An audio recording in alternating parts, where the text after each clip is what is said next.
Hello everyone, my self Rupal Shukla. और जो topic आज हम लोग पढ़ने जा रहे हैं that is cell cycle. So cell क्या होता है? सेल एक फंडामेंटल यूनिट ऑफ लाइफ है। तो सेल में जो साइकिल होता है उसे कहते हैं सेल साइकिल। तो सेल में जब साइकिल होता है तो उससे एक मदर सेल से दो डॉटर सेल्स बनती है। मीन्स एक सेल डिवाइड करते हैं टू इक्वल हाफ से, मतलब वो बनाता है दो सेल। तो अगर उसको दो सेल में डिवाइड करना है तो उसे करना पड़ेगा डुप्लीकेशन ऑफ डीएनए। मीन्स वहाँ पे डीएनए का डुप्लीकेशन होगा, साइटोप्लाज्म का डिवीजन होगा और ऑर्गेनलीज का भी डिवीजन होगा, जिसकी वजह से वो दो डॉटर सेल्स बना देंगी फ्रॉम ए सिंगल सेल। तो सेल साइकिल क्या हो गया? Cell cycle refers to series of event that takes place in a cell resulting in duplication of DNA, division of cytoplasm and organelles to produce two daughter cells. तो हम आते हैं यहाँ पे two daughter cells. This entire process with the help of one single parent cell, a new cell population grow and develops is known as cell cycle. This cell cycle was discovered by Prevost and Dumas in 1824 while studying the cleavage of the zygote of a frog. जब frog की zygote की cleavage की study हो रही थी उस समय discovery हुई थी। Now what are the phase of cell cycle? तो सेल साइकिल के दो फेज होते हैं, एक होता है इंटरफेस, एक होता है एम फेज। यहाँ पे जो सेल साइकिल होता है वो होता है 24 आवर्स का, और इसमें अबाउट 11 आवर्स जो होते हैं वो होते हैं जीवन phase. S phase approximately 8 hours and G2 phase approximately 4 hours and M phase 1 hour। तो ये हो गया टोटल 24 hours।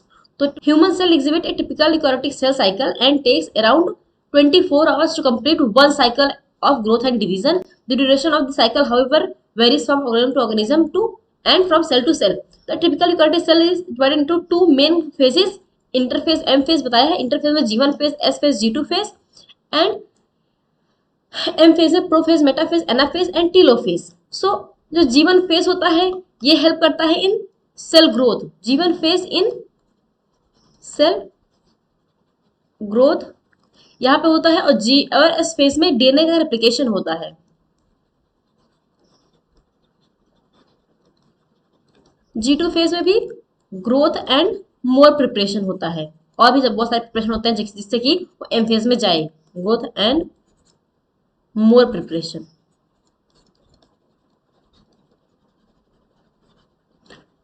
एम फेज में प्रोफेज, मेटाफेज, एनाफेज, टीलोफेज की चार इसके फेजेस हैं। सो अब इसमें prophase chromosomes condense, chromosome condense हो जाता है। यहाँ पे जो क्रोमोसोम होता है ये अलाइन करते हैं at cell centre, means metaphasic plate पे। Anaphase duplication of DNA segregates, duplication of DNA segregates.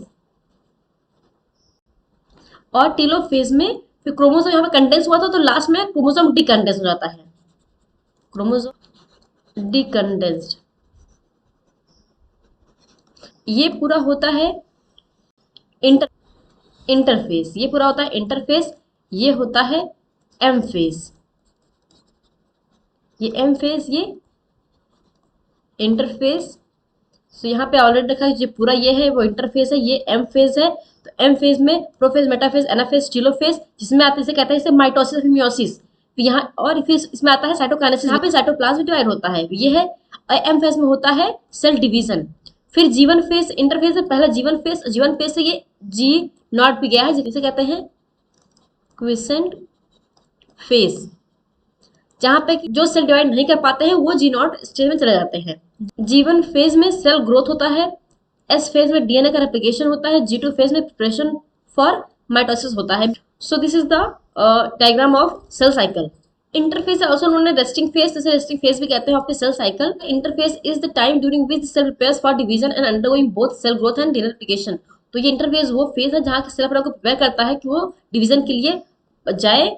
इसमें both growth and DNA replication होता है। It occupies around 95% total time of the overall cycle. तो पूरा साइकिल का जितना टाइम होता है उसका 95% इंटरफेज में होता है। इंटरफेज डिवाइडेड थ्री फेज में, G one phase, S phase, G two phase. G one phase वो है जहाँ पे cell metabolically active and continues to grow without replicating the DNA, क्योंकि डीएनए रेप्लिकेशन होता है in case of S phase. तो S phase में डीएनए रेप्लिकेशन हुआ और यहाँ पे जो क्रोमोसोम नंबर है वो चेंज नहीं होता है, सिर्फ डीएनए रिप्लिकेट करता है। इन G2 फेज क्या होता है, आरएनए प्रोटीन्स और अदर जो मैक्रोमोलिक्यूल्स होते हैं वो सब का रिप्लिकेशन होता है, सेलुलर ऑर्गेनिल्स का भी रिप्लिकेशन होता है, स्पिंडल फॉर्मेशन होता है, cell growth are produced as a cell prepare to go in mitotic phase. तो आगे सेल प्रिपेयर करता है जिससे कि माइटोटिक फेज में जाए। जो कार्डियक सेल्स होते हैं वो जनरली डिवाइड नहीं करते हैं, इसीलिए वो जाते हैं इन G0 फेज, जिसे कहता है क्वेश्चन फेज। एम फेज में 4 फेजेस होते हैं, प्रोफेज, मेटाफेज, एनाफेज, टेलोफेज। इसमें साइटोकाइनेसिस भी होती है। तो this is the mitotic phase of the equational division, क्योंकि माइटोसिस होता है इक्वेशनल डिवीजन और मियोसिस होता है reductional division. As the cell undergoes the complete reorganisation to give birth to a progeny that has the same number of chromosomes as the parent cell. तो वो progeny बनाता है जो कि पेरेंट्स की तरह सेम नंबर ऑफ क्रोमोसोम उनके पास होते हैं ना। Organelles are also divided by the process of cytokinesis which is provided by mitotic nuclear division. तो यहाँ पे 4 फेजेस है, बता दिया हमने ऑलरेडी। ना साइटोकाइनेसिस क्या होता है, in this cytoplasm of a cell divides, यहाँ पे साइटोप्लाज्म डिवाइड करता है as soon as the mitosis ends. Plant cells are much tougher than the animal cells as they have rigid cell wall and high internal pressure. The cytokinesis occurs in plants and animals at differently. तो plant में होता है by cell furrow और animal case में होता है by cell plate. तो ये डिफरेंस है in case of cytokinesis in plants and animal से। So this is the end of the video. अगर ये वीडियो आप लोग के लिए यूजफुल रही हो, so please like, share and subscribe to my channel. Thank you.